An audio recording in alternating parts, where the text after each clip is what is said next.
ನಮಸ್ಕಾರ. ಇದು ಪ್ರಗತಿಪರ ರೈತ ಶ್ರೀ ಶಂಕರಗೌಡ ಪಾಟೀಲ್ ಅವರು ಜೂನ್ 27, 2025 ರಂದು ಬಿತ್ತಿದ ತೊಗರಿ ಬೆಳೆ. ಸಸ್ಯಗಳು ಅತ್ಯುತ್ತಮವಾದ ಕವಲೊಡೆಯುವಿಕೆ, ಹಚ್ಚ ಹಸಿರಿನ ಎಲೆಗಳು ಮತ್ತು ಬಲವಾದ ಚೈತನ್ಯವನ್ನು ತೋರಿಸುತ್ತಿವೆ. ಹೆಚ್ಚುವರಿ ಮಳೆ ಮತ್ತು ಮೋಡ ಕವಿದ ವಾತಾವರಣದ ಈ ಋತುವಿನಲ್ಲಿಯೂ ಸಹ ಆರೋಗ್ಯಕರವಾಗಿ ಬೆಳೆಯುತ್ತಿವೆ.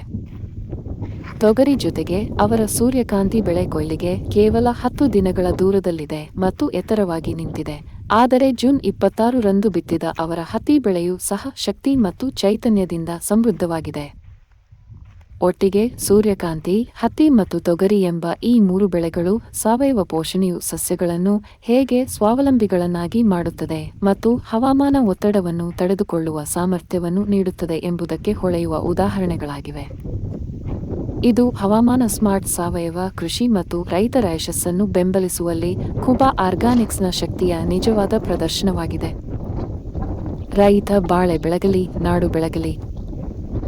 ಧನ್ಯವಾದಗಳು. ಭಾರತದ ನೆಲ ನನ್ನ ತಾಯಿ ಭೂದೇವಿ, ನಿನ್ನ ಪ್ರಾರ್ಥಿಸುತ್ತೇವೆ. ನಿನ್ನ ಮಡಿಲಲ್ಲಿ ಜೀವನದ ಬೀಜ ಬಿತ್ತುತ್ತೇವೆ. ನಿನ್ನ ಮಣ್ಣಿನಲ್ಲಿ ನಮ್ಮ ಜೀವನ ನೆಲೆಸಿದೆ. ನಿನ್ನ ಕಾಪಾಡಿದರೆ ನಮಗಾಗಿ ಆರೋಗ್ಯಕರ ಆಹಾರ ಬೆಳೆ. ನಾವು ಸಾವಯವ ಕೃಷಿಕರು, ಸಾವಯವ ನಮ್ಮ ಪ್ರಾರ್ಥನೆ. ನಮ್ಮ ಸಂಪ್ರದಾಯವನ್ನು ಮರೆತಿಲ್ಲ, ನಮ್ಮ ಭೂತಾಯಿ ಮರೆತಿಲ್ಲ. ಕೂಬಸೈಲ್ ಕಂಡೀಷನರ್ ಎಲ್ಲ ಲಘು ಮತ್ತು ಸೂಕ್ಷ್ಮ ಪೋಷಕಾಂಶಗಳೊಂದಿಗೆ ಬಲವರ್ಧಿತವಾಗಿರುವ ಏಕೈಕ ಗೊಬ್ಬರ. ಸಸ್ಯದ ಅವಶ್ಯಕತೆಗಳಿಗೆ ಅನುಗುಣವಾಗಿ ಪೋಷಕಾಂಶಗಳನ್ನು ನೀಡುತ್ತದೆ. ವಿಸ್ತೃತ ಜೀವಿತಾವಧಿ ಹೊಂದಿದೆ.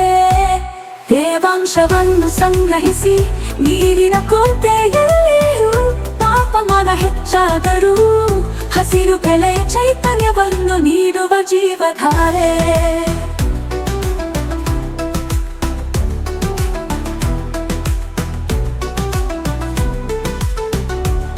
ಈ ಗೊಬ್ಬರವು ಎಲೆಗಳು ಬೇರುಗಳ ನೇರ ಸಂಪರ್ಕಕ್ಕೆ ಬಂದರೂ, ಗೊಬ್ಬರ ಹಾಕಿದ ನಂತರ ನೀರು ಹಾಕುವುದು ತಡವಾದರೂ ಸಸ್ಯಗಳಿಗೆ ಯಾವುದೇ ಹಾನಿಕಾರಕ ಪರಿಣಾಮಗಳಿಲ್ಲ.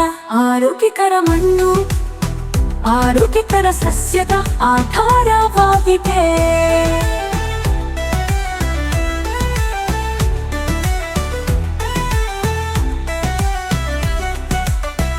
ಆರೋಗ್ಯಕರ ಮಣ್ಣು ಆರೋಗ್ಯಕರ ಸಸ್ಯದ ಆಧಾರವಾಗಿದೆ. ಆರೋಗ್ಯಕರ ಸಸ್ಯವು ಹವಾಮಾನ ಬದಲಾವಣೆಗಳು, ಕೀಟಗಳು ಮತ್ತು ರೋಗಗಳ ಸಂದರ್ಭದಲ್ಲಿ ತನ್ನನ್ನು ತಾನೇ ರಕ್ಷಿಸಿಕೊಳ್ಳುವ ಸಾಮರ್ಥ್ಯವನ್ನು ಹೊಂದಿದೆ. ಕೂಬಸೈಲ್ ಕಂಡೀಷನರ್ ಯಾವುದೇ ಮಣ್ಣು, ನೀರು ಅಥವಾ ಹವಾಮಾನಕ್ಕೆ ಸೂಕ್ತ.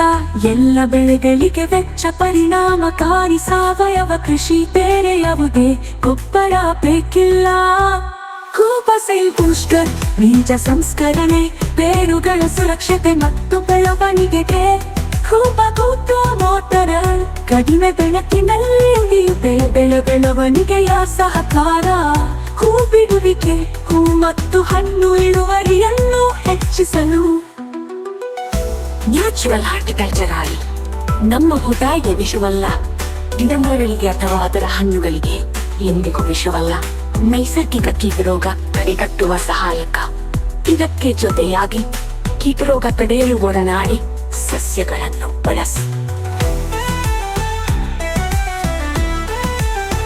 ಈ ಪರಿಸರ ನಮ್ಮ ಸ್ನೇಹಿತ, ನಮ್ಮ ಪೂರ್ವಜರ ಬುದ್ಧಿವಂತಿಕೆ. ಪರಿಸರ ಸ್ನೇಹಿಯಾಗಿರುವುದು ಎಂದರೆ ನಿಮ್ಮ ಪ್ರಯೋಜನಕ್ಕಾಗಿ ಪ್ರಕೃತಿಯನ್ನು ಬಳಸುವುದು, ಹಾಗೆಯೇ ಕೃಷಿ ವೆಚ್ಚವನ್ನು ಕಡಿಮೆ ಮಾಡುವುದು. ಆರೋಗ್ಯಕರ ಪೌಷ್ಟಿಕ ಆಹಾರವನ್ನು ಒದಗಿಸಿ ಅನ್ನದಾತ ಎಂಬ ಹೆಸರನ್ನು ಶ್ರೀಮಂತಗೊಳಿಸಿ. ಭೂದೇವಿ ಮಡಿಲಲ್ಲಿ ಭಾರತವು ಜಗತ್ತಿಗೆ ಆದರ್ಶವಾಗಲಿ. ಭೂದೇವಿಯ ಮಡಿಲಲ್ಲಿ ಸಾವಯವ ಕೃಷಿಯ ಪರಂಪರೆಯ ಬೆಳೆಯಲಿ.